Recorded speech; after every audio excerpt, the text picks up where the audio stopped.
Hi, this is Scott Garibay, and today I want to talk about Dungeons & Dragons, and I want to talk about specifically Planescape, Adventures in Sigil, the book that is coming out after Big B Presents Glory of the Giant, which is out now in digital and is probably going to drop physical very, very soon, right? And that's a very interesting, too, is the digital release of these books is preceding the physical release by weeks, right? So first of all, we really do live in a digital world, and the reality is, if you're to me, a D&D canon hardback is a physical talisman that has a heart of ones and zeros, right? That's a true D&D canon hardback today, right? And I think the best dungeon masters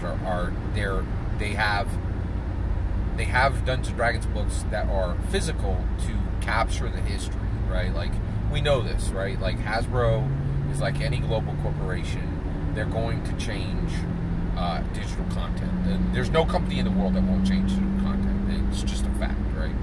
But because D&D is so important, the history needs to be written in stone. And that stone is paper, right? Like, so basically, these paper copies are what actually happened, right? And that is to capture the good and the bad, so that we know what the actual history of these books are, right?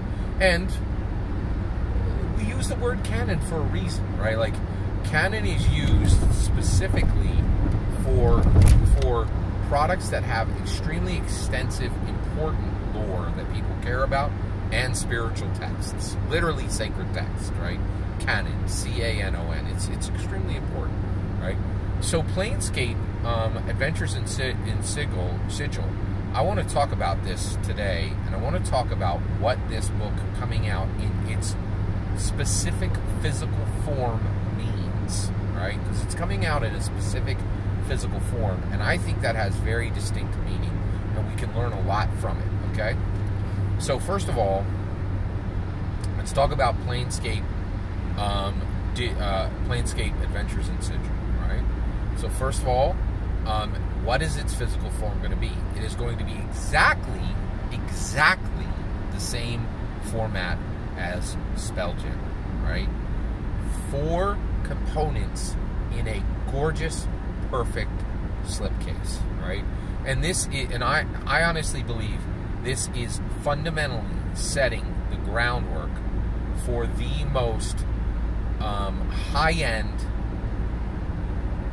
authoritative presentation of any setting in any tabletop role-playing game. And a lot of people, are like, oh, why can't my OSR? Why does no one care about my OSR game? Why does no one care about my indie game, right? Well, first of all, you shouldn't whine, because ENnies are that's what ENnies are for, right? ENnies are for every product in the world except Dungeons & Dragons. Dungeons & Dragons, in my humble opinion, are specifically, purposely kept out of the ENnies and are never considered for ENnies. I think the ENnies are aware of this, and so what they do is they'll pretend throw a bone to a product. This year it was Radiant Citadel, and they gave it a silver, which is absurd, especially when you consider what the gold was. It is absolutely absurd. One, it's absurd to say that Radiant Citadel, if you even read any D&D products, the idea that Radiant Citadel was the best, even Dungeons & Dragons adventure of the year, is ludicrous, right? The idea that it was the best in the industry is absurd. But I think ENnies are aware that people are onto their game, and the fact that the ENnies literally are...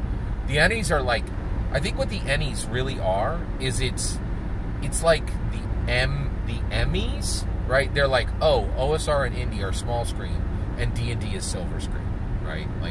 And the reality is, Dungeons & Dragons is simply not allowed to win any real laurels in the industry, because they have to console themselves with millions of dollars instead. And frankly, the OSR and the Indies don't. They ain't making millions of dollars on almost anything. I think Pathfinder is probably making millions.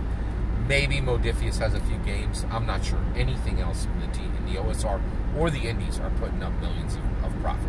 No, I'm not sure anything in those areas are. And there are a ton of games, and there are literally a ton of games that are literally being a vanity published, right? Like just, and like author, like, you know, this is not a joke. I think a lot of OSR and indie products are like essentially like sacrifices of incredible wealth, time, attention, and focus from their authors that are never make their money. Right? It's very common, very common. And some of the books that you will see on the shelves of Barnes and Noble that have print runs in the tens of thousands or in the hundreds of thousands, their producers literally aren't even pros, right? They're all like, they all got day jobs, which is astounding, right?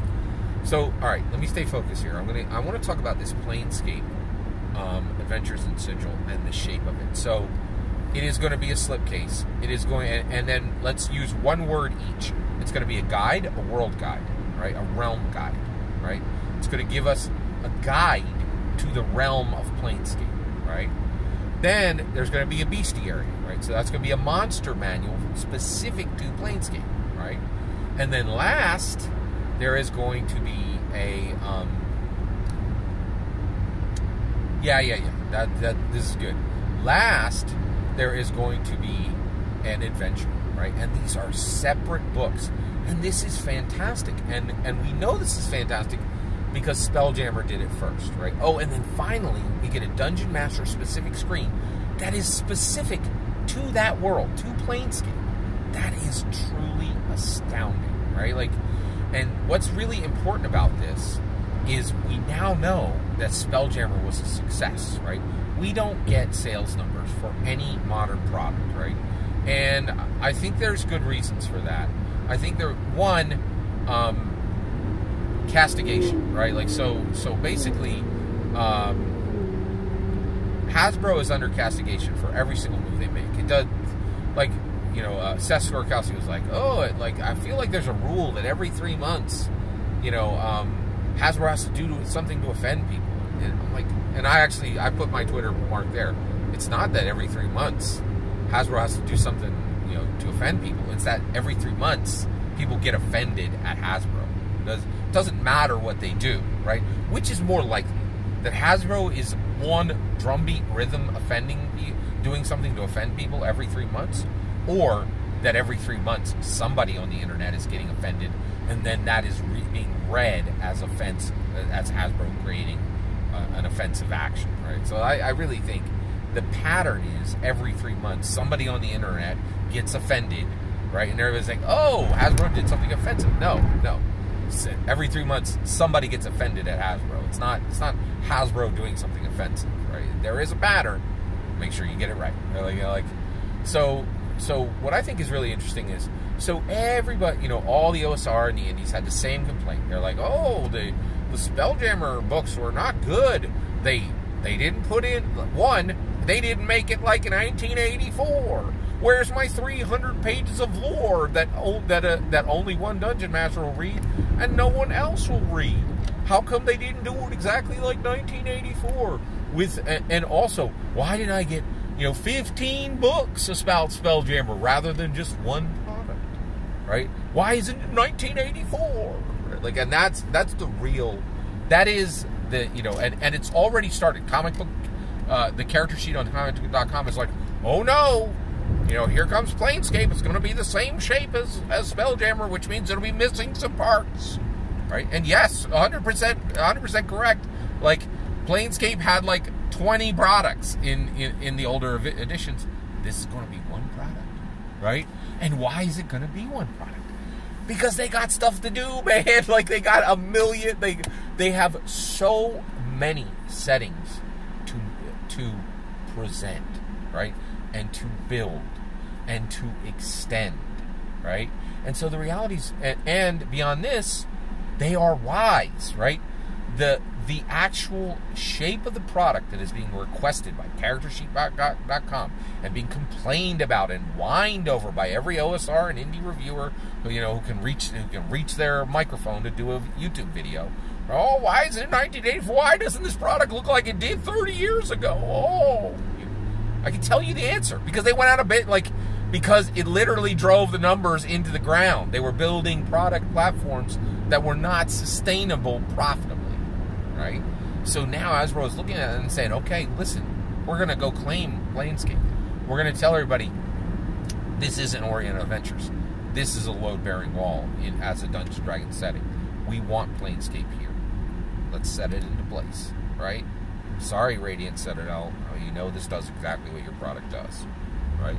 Which, that's a tough one. Yeah. So that's the issue. And what we know is, by them copying the exact same format that Spelljammer had physically for the product, it means Spelljammer sold, right? And while there was lots of whining online from the OSR and Indie, it did not hurt the sales, right? Because they had plenty of time, right? They could have built this in any structure they wanted. But the fact that they are building it in exactly the same structure means that structure was successful, right?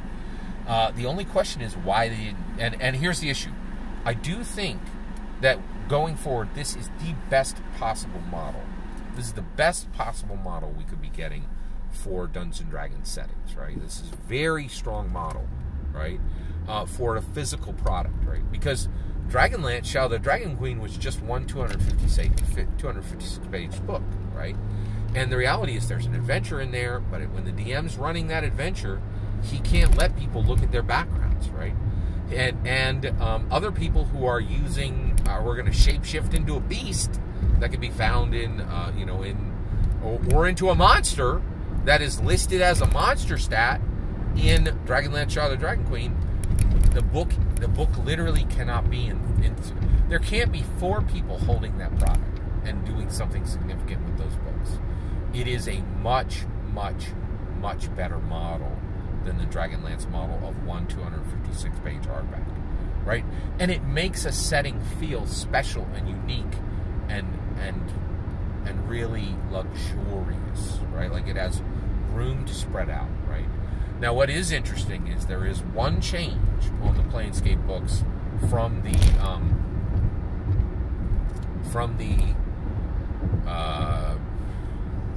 Spelljammer slipcase, right? And that is 2 of the books are 92 pages long. So the other one was 64, right? And they're going to extend these out to 92 pages. 2 of the books in there are going to be 92 pages, and then one will be a 64-page book. I'm betting the adventure will be the 64-page book.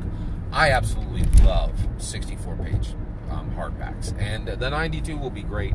But I am so thrilled to have one of these mega slipcases, and I'm very, very fortunate.